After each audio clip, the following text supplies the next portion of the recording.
MSNBC's Chuck Todd will step down from Meet the Press in the coming months, and NBC's co-chief White House correspondent, Kristen Welker, will become the new host. Now let's hear what Chuck Todd had to say in his announcement during a broadcast yesterday.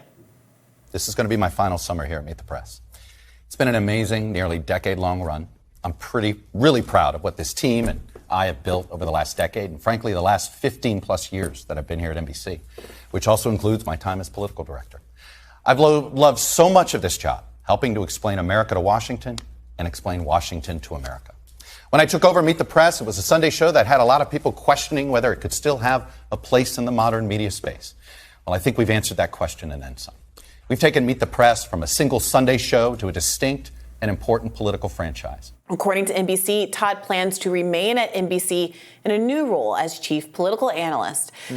All right, is this indicative of the kind of shakeups we've seen in an effort to improve market share at these companies? Do you think this is just a personnel change? And will it have any kind of significant impact on the credibility of the news, et cetera? I mean, what do you make of this one? Look, he's been at it for a long time. It's exhausting to do a daily show, as we're finding out, right? He might, look, I think he just could be ready to do something else, and it's as simple as that. He's gonna, he'll still be involved in the network, just not as regularly as he's doing things.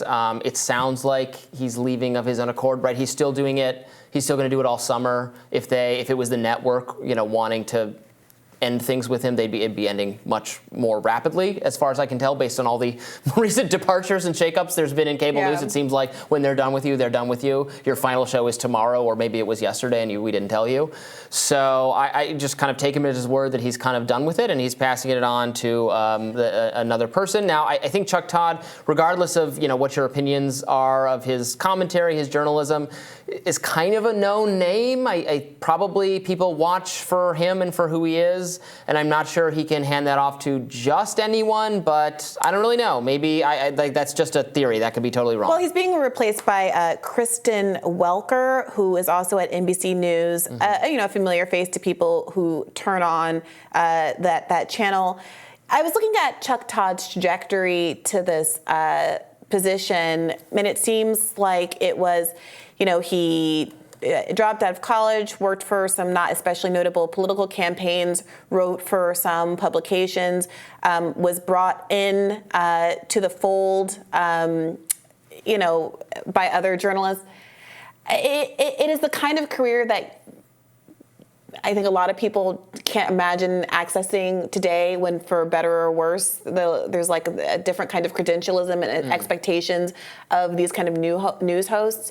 You compare someone like Rachel Maddow, who was venerated for being a Rhodes Scholar, with Chuck Todd, who had a much more less traditional trajectory into the news. Oh, you mean he doesn't have as impressive a pedigree, is what you're saying? Right, or having jumped the hurdles that, given the more crowded field, you wouldn't necessarily expect. But also, wasn't necessarily known for being especially charismatic or dynamic or having a big personality like a Keith Olbermann type either. So he did occupy an odd space. He's like a politics nerd, right? He's a details guy who just knows politics and loves politics. Sure. Is he a details guy? Does he know a lot about politics, or is that kind of the presumption of someone who's been around politics for a little bit of time? He knows a lot about the horse race element of it, right? The pollster type stuff. The politics as sport.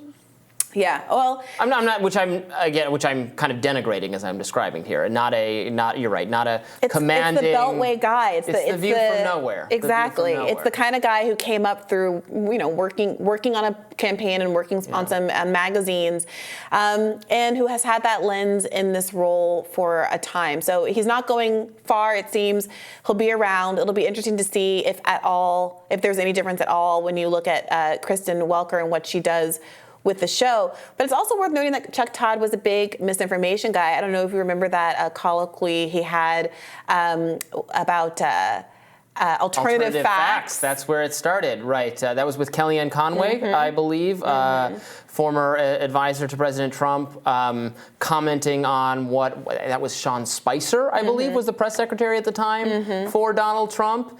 And she was having an argument with Chuck Todd about it, and Chuck Todd made some claim. I don't even remember what the underlying issue was about. Me either. And she said that, well, Sean Spicer had presented alternative facts to alternative to what you had said, and then he kind of had a high horse moment where he was like, well, their alternative facts are just lies. There are no alternative facts. There's just facts.